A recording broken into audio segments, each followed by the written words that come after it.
Hello and welcome to yet another Yapping with me, Fellonius the Wizard. Are you a prepper? Do you want to be a prepper? Have you ever thought of being a prepper? Do you even know what a prepper is?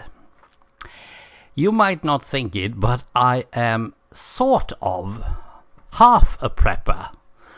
Prepper is one that is trying to be prepared for any emergency, crisis, or whatever is going to be thrown at you during, the life.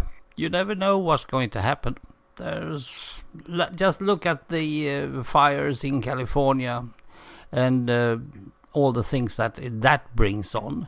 You might not think it, but there are people that would love to be prepared more than they were, most likely. Now, a fire just sweeps through and takes away everything, even the things that you have prepared, of course. But if you have a prepper box or something that you can carry, then you should probably be safe. And you should also know where to go when something happens. Anything can happen.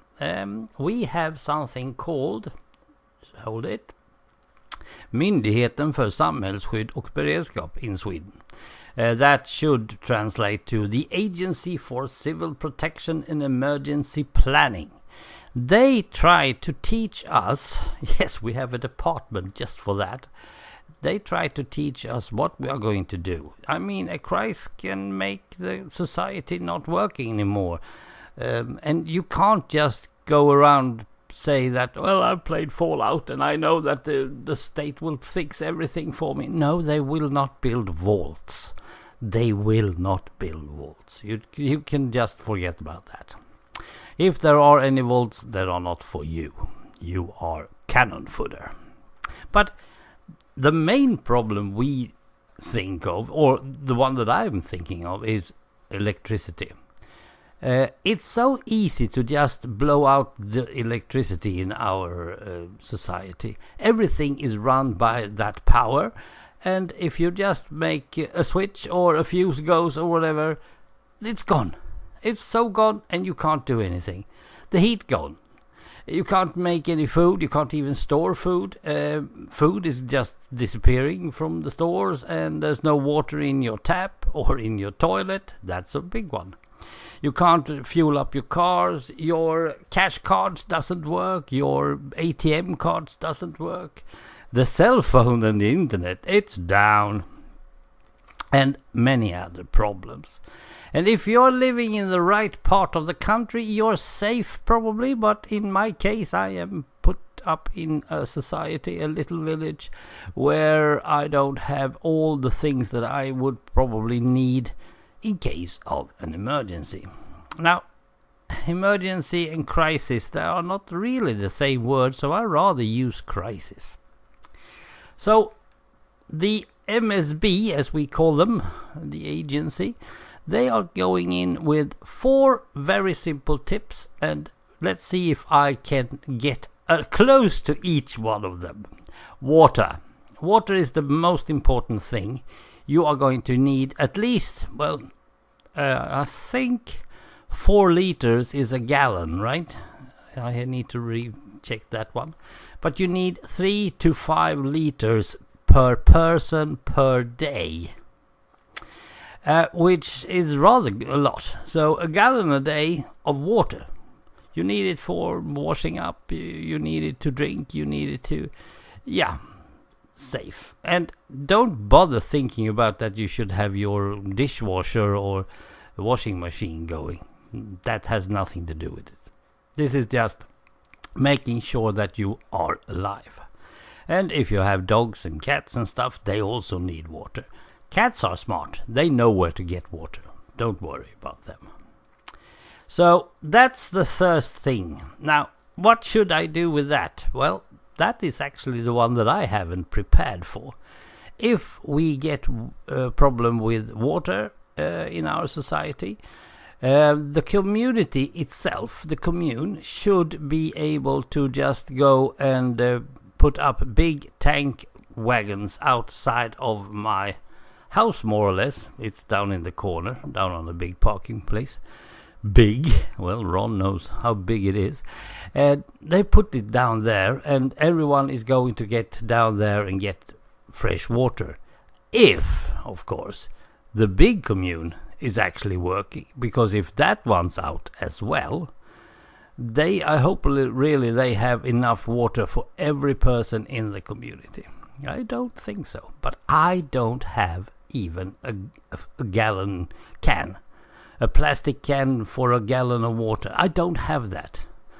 There are 4-liter cans in plastic if you just go around and buy them. I haven't bought one yet, and I'm going to do that. And I don't want to take any sort of ether cans that has had something else in it. I want a pure can that has nothing in it from the beginning, and then I will put water in it and make it safe. So that's first thing that I need to fix. Second thing you need is heat. Of course, it doesn't have to be cold outside, but as soon as you're getting cold, you are not working properly. So anything that you can have in order to get yourself reheated is good. Now, you should know where you have your winter clothes. That's of course fixed. I have that. I know exactly. They are in a special place, so I know where they are. Let's see if there's anything else we can have. An alternative heater. Yes, if you have any kerosene firing things or such. I know of people who have wooden stoves and stuff, so they use just wood. They can heat up a kitchen in no time. And my second plan, if when it starts to get a bit cold, I will get in contact with those guys and move to them. That's what I'm going to do. We are going to gather up anywhere we can, and they are also living in the country where there's a lot of other stuff you can get. So it's a bit of my second nature. Am I actually going around asking people if they know what they do in a crisis? And I often ask people who have a wooden stove, because if they have that, we can also make food, which is the next point in the thing. Now, of course, you need to have food in order to make food. So what do you get? Well, how do you do? Well, first of all, there are always canned food. I have at least food for 4 days in my cabin. And if I use any of it, I restock as soon as I can. The government has said that you should be prepared for 2 days. 2 days is what you have to be prepared to fix yourself with water and everything. If you can just get through 2 days, then they will come and try to help you. The military will come and help you. Whatever needed is coming within 2 days. 48 hours, you need to be safe for 48 hours. Now, food and water are the two big things here for me. I can keep warm. That's not a problem. I have a tent and I have a sleeping bag, and I should keep warm. And my army training should be enough, even if I haven't been using it much, but it should be. But the food is actually very good. Now, there is one more thing that is connected sort of to the food, and that is cash. Yes, it sounds fun, right? But if you have cash, you can actually pay for stuff. You can go and shop. If there's anyone who can sell you anything, you can shop, because you can give him cash for it. So, yeah. What is good crisis food? Well, anything, actually. But make sure that it's not last date on them, because that is not your crisis food. Leave that. Anything in your freezer is actually pretty good immediately or in the next 2 days. But after that, if the electricity hasn't come back, you need to start using it. And prepared food, if you have a heat source of any kind, prepared food is actually making it longer. It's all about taste.